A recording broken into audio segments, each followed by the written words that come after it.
Let's not kid ourselves. We're drowning in an ocean of bad information. Every day, you're bombarded by experts with dubious qualifications, miracle cures from people who can barely spell science, and conspiracy theories from that one friend who thinks everything is rigged. And here's the truly terrifying part. Most of these people think they know the truth. But let's cut through the nonsense. If you claim to know the truth, you'd better be able to explain how you got there. It's not enough to just feel it or regurgitate what you read online at 2 a.m. Truth in the real world isn't about volume or conviction. It's about something called evidence. So, before you start declaring yourself the keeper of all knowledge, ask yourself, on what basis do I believe this?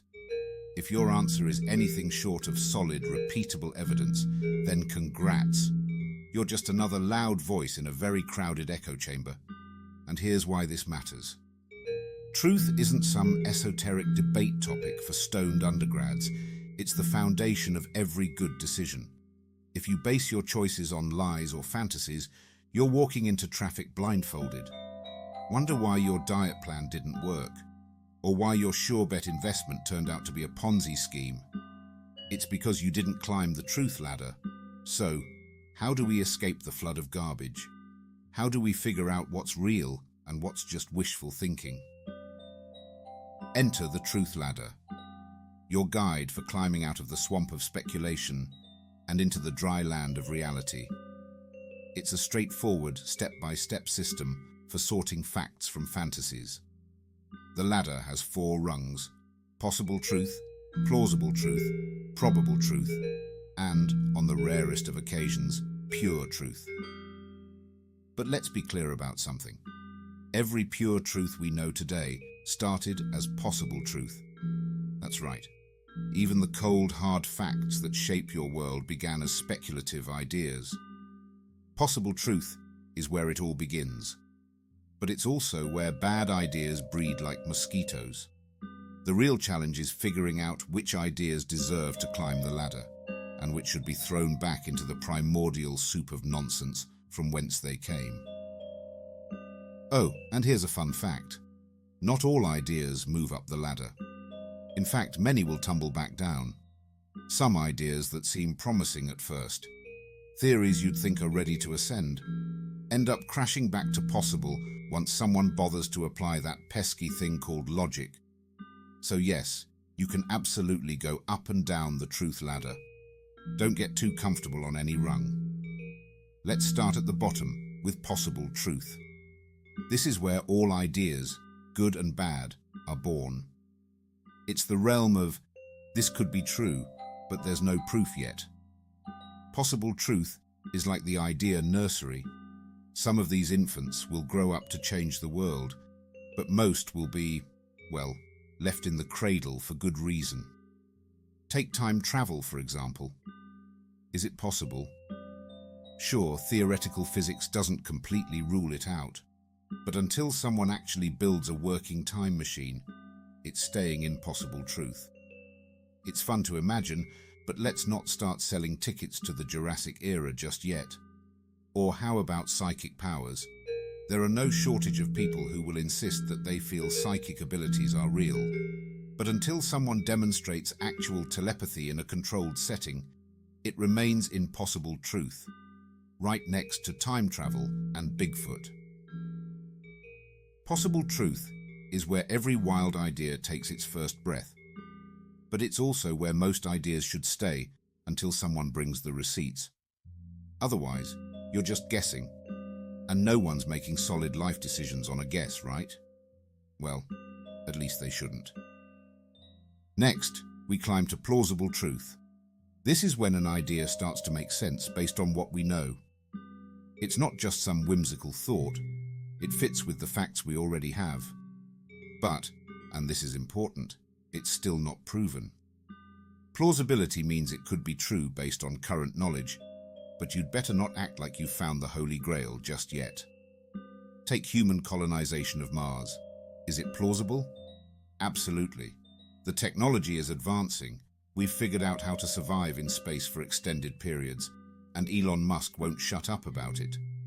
But until we actually send people to Mars and keep them alive, it stays in plausible truth. It's a good idea on paper, but we haven't pulled it off yet. Then there's gene editing through CRISPR. It's plausible that one day we'll be able to cure genetic diseases. We've already seen successful experiments, and the potential is massive. But until it becomes a widespread, reliable medical practice, CRISPR sits comfortably in plausible truth, exciting but not quite reality. Plausible truth is also where bad ideas start to get a little shaky. Some of them look promising at first, but once the details come under scrutiny, they tumble back down to possible faster than a self-proclaimed psychic flunking a lab test. Yes, you can climb up the ladder, but if your idea can't handle scrutiny, expect a swift descent.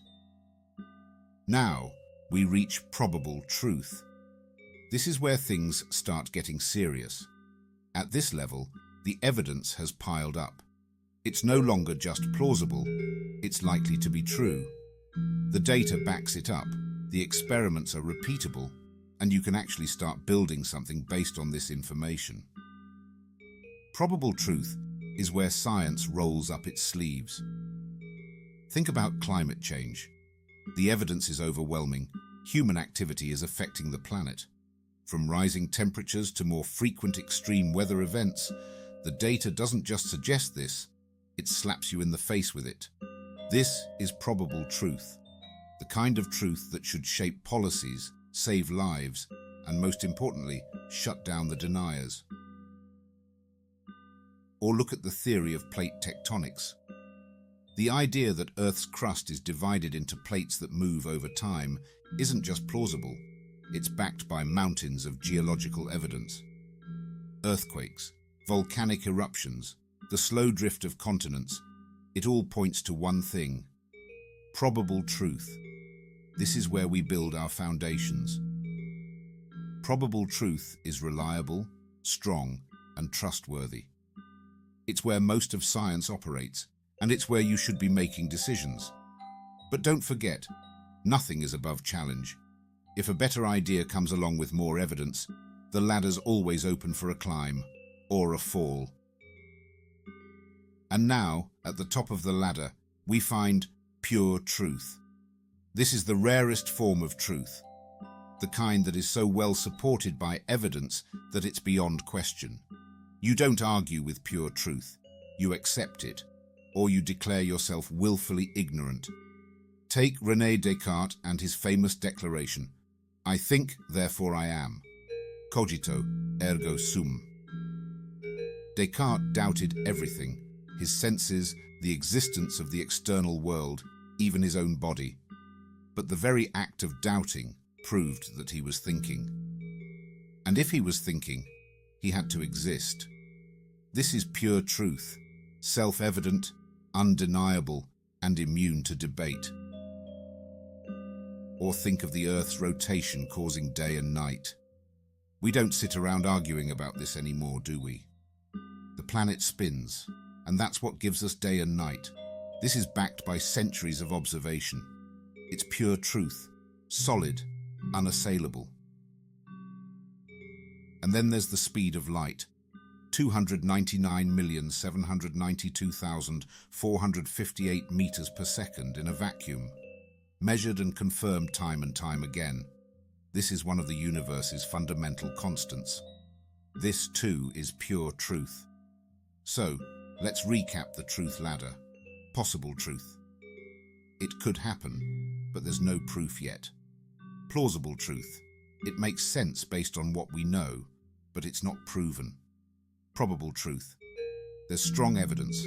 It's likely to be true. And this is where you should trust and act. Pure truth.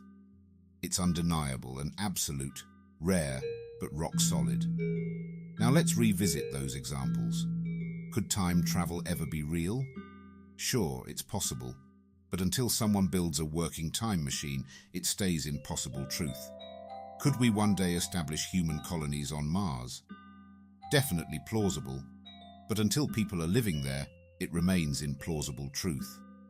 Does climate change contribute to extreme weather events? The data is overwhelming. This is probable truth, and you can trust it. And what about Descartes? I think, therefore I am. That's pure truth. If you're thinking, you exist. No debate necessary. Here's the bottom line. Truth doesn't care what you believe. It doesn't bend to your feelings, indulge your favorite conspiracy theories, or adjust itself to make you feel comfortable. Truth exists, indifferent to your opinion, and it's coming for you whether you like it or not. So here's your choice. You can either face the truth, climb the ladder, embrace reality, and make decisions based on the facts, or you can stay at the bottom, tangled in your comforting delusions, while reality moves on without you. But make no mistake, truth will catch up with you. And when it does, it won't care about how tightly you clung to your fantasies. It'll simply show you how wrong you've been. Because the ultimate truth is this: reality doesn't negotiate. It simply is. The sooner you accept that, the better off you'll be.